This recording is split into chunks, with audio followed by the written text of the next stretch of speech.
오늘의 역사 1991년 12월 13일 남북기본합의서 발표. 1991년 12월 13일 남북한은 역사적인 남북기본합의서를 발표했습니다. 이는 냉전체제 붕괴와 동구권의 변화 속에서 남북한이 긴장 완화를 위해 협력의 첫 발을 내디뎠던 중요한 사건입니다. 배경 1. 냉전의 종식. 1990년대 초 소련과 동구권의 몰락으로 냉전체제가 해체되면서 국제정치 구도가 급변했습니다. 이 변화는 한반도의 긴장 완화와 새로운 외교적 접근을 요구하게 만들었습니다. 2. 남북한 유엔 동시가입. 남북한은 1991년 9월 17일 동시에 유엔에 가입하며 국제사회에서 동등한 주체로 자리잡았습니다. 이는 한반도 문제를 국제적 시각에서 해결하기 위한 첫걸음으로 평가받았습니다. 3. 남북 고위급 회담. 유엔 가입 후 남북 간 교류와 협력의 필요성이 제기되었고 같은 해 열린 남북 고위급 회담에서 남북 기본합의서가 채택되었습니다. 주요 내용. 남북 기본합의서는 한반도 평화 정착과 협력 강화를 위한 남북 간의 최초 공식 문서로 다음과 같은 핵심 내용을 담고 있습니다. 1. 남북 화해 및 상호 불가침. 남과 북은 상대방의 체제를 인정하고 존중한다. 무력으로 상대방을 침략하지 않으며 모든 분쟁은 평화적으로 해결한다. 2.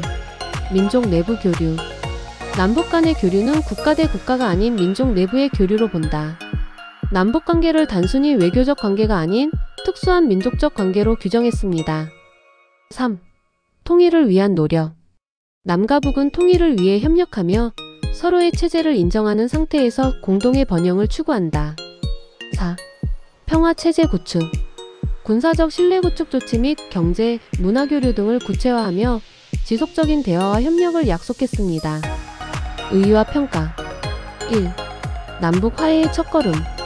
남북 기본합의서는 남북이 서로의 체제를 인정하고 평화적 공존을 논의한 최초의 공식 문서였습니다. 이는 이후 남북관계의 중요한 기준이 되었으며 2000년 남북 정상회담의 토대를 마련했습니다. 2. 냉전에서 평화로의 전환.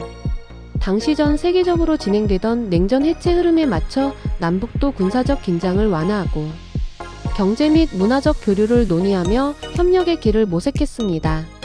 3. 한계와 비판. 그러나 합의 후에도 남북 간의 신뢰 부족과 국내외 정치적 상황으로 인해 합의 내용의 실질적 이행은 미흡했습니다. 특히 남북 간 무력 충돌과 북한의 핵개발 문제는 여전히 큰 갈등 요인으로 남았습니다. 오늘날의 질문. 남북 기본합의서에 찬성하는가? 남북 기본합의서는 평화, 화해, 협력이라는 원칙을 담고 있지만 오늘날 남북관계의 경색과 국내 정치적 갈등 속에서 그 의미가 자주 왜곡되고 있습니다. 특히 지금의 보수 진영에게 다음과 같은 질문을 던질 수 있습니다. 남북 기본합의서의 화해와 협력 정신에 여전히 동의하십니까? 이 합의서가 노태우 정부 시절 보수 정권에서 채택된 만큼 이를 계승해야 한다고 생각하십니까? 북한의 비핵화 문제와 군사적 위협 속에서 기본합의서를 실질적으로 이행할 방안은 무엇입니까? 결론.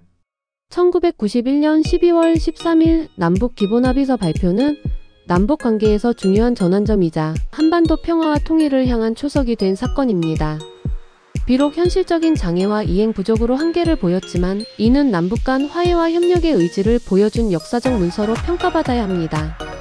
오늘날의 정치적 갈등을 넘어 남북 기본합의서의 원칙을 재해석하고 현실적 방안을 모색하는 것이야말로 한반도의 평화와 통일을 위한 새로운 길을 열 수 있을 것입니다.